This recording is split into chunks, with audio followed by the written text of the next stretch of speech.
4வது நாளாக தொடர்ந்து லட்சக்கணக்கான இளைஞர்கள் சென்னை மெரினா கடற்கரையில் தொடர்ந்து தங்களுடைய ஒற்றை கோரிக்கையான வேண்டும் வேண்டும் ஜல்லிக்கட்டு வேண்டும் என்ற கோரிக்கையை முன்வைத்து தொடர்ந்து போராட்டத்தில் ஈடுபட்டு வருகிறார்கள்.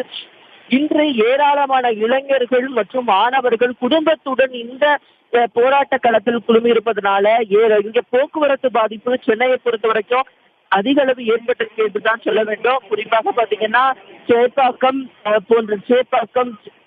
சாந்தோம் போன்ற பகுதிகளில் இருந்து இந்த மெரினா கடற்கரைக்கு போக்குவரத்து முற்றிலுமாக தடை செய்யப்பட்டு அங்கிருந்தே நடந்து வரக்கூடிய சூழல் தான் இருப்பதை நம்மால் பார்க்க முடிகிறது. அது மட்டும் இல்லாமல் வருகின்ற 26ஆம் தேதி குடியரசு தினத்தை முன்னிட்டு அதற்கான ஏற்பாடுகளும் இங்கே நடைபெற்றுக் கொண்டிருப்பதால வாகன நெரிசல் பொதுவாக ஏற்பட்டிருக்கிறது. மேலும் இங்கு நடந்தே அனைவரும் வந்திருப்பதனால மிகவும் அதிகமான மக்கள் இங்கு கூடி தங்களுடைய கோரிக்கையை முன்வைத்து வருகிறார்கள். இந்த நிலையிலே சென்னை மாநகராட்சி ஆணையர் ஜார்ஜ் இந்த இடத்தை இப்ப ஆணையர் நேரில் ஆய்வு செய்து கொண்டிருப்பதை நம்மால் பார்க்க முடிகிறது. விவேகானந்த இல்லத்தின் மேலிருந்தும் மற்றும் குடிசை மாற்று வாரியத்தின் மேலிருந்தும் அவர் இந்த போராட்ட களத்தை நேரில் ஆய்வு செய்து எந்தெந்த பகுதிகளிலிருந்து எப்படி இயக்குவது மக்களை, மேலும் அதற்கான வாகனங்களை நிறுத்துவதற்கான ஏற்பாடுகளை எப்படி செய்வது போன்ற நடைமுறைகளை அவர் ஆய்வு செய்ததாக கூறப்படுகிறது. மேலும் கிட்டத்தட்ட அவர் இந்த பகுதியில் 1 மணி நேரத்திற்கு மேலாக இருந்து ஆய்வு செய்து வருகிறார். மேலும் இந்த கடற்கரையை பொறுத்த வரைக்கும் பாத்தீங்கன்னா இந்த கடற்கரையில் இருக்கக்கூடிய கடற்கரை சாலையில் இருக்கக்கூடிய அனைத்து பில்டிங்களுமே மாணவர்கள் இருப்பதை நம்மால் பார்க்க முடிகிறது.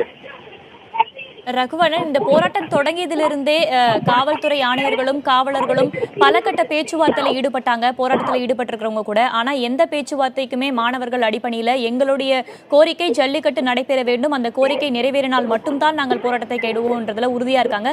அதற்கு பிறகு வேறு ஏதேனும் பேச்சுவார்த்தையில் ஈடுபட காவல்துறையினர் முயற்சித்தார்களா? அதற்கு மாணவர்களுடைய பதில் என்னவாக இருக்கிறது?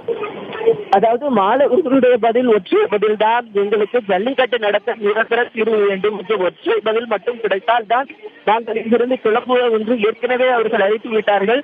தமிழக அரசின் சார்பாகவும் முதலமைச்சரின் அறிவிப்புகள் சார்பாகவும் முதலமைச்சர் பிரதமர் சந்திப்பு குறித்தும் மற்றும் அவசர சட்டத்தில் என்னென்ன நடவடிக்கைகள் எடுக்கப்பட்டிருக்கின்றன என்பது குறித்தும் மயிலாப்பூர் இணை ஆணையர் தலைமையிலான குழு மாணவர்கள் மத்தியில அப்பப்போ அவர்களுடைய தகவல்களை சொல்லிக்கிட்டு இருக்காங்க. அது மட்டும் இல்லாம குழந்தைகள் மூலமாகவும் மாணவர்களுக்கு அனைத்து தகவலும் சொல்லப்படுகிறது மற்றும் தொலைக்காட்சி ஊடகங்கள் மூலமாகவும் அனைத்து தகவல்களும் மாணவர்களிடத்திலே சொல்லப்படுகிறது.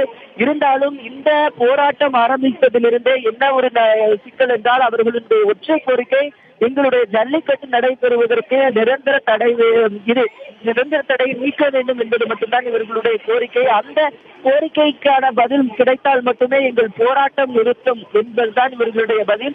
அதற்கான பதில் விரைவிலே கிடைக்கும் என்று முதலமைச்சர் அறிவித்து இருந்தாலும் நாளைக்குள்ளே அதற்கான பதில் நமக்கு கிடைத்துவிடும், நாங்கள் சென்று விடுவதற்கான வாய்ப்பு எங்களுக்கு உள்ளது, ஜல்லிக்கட்டை உடனே நாங்கள் நடத்துவதற்கான வாய்ப்பு இருக்கிறது என்பதையும் இவர் மத்தியில் பார்க்கப்படுகிறது.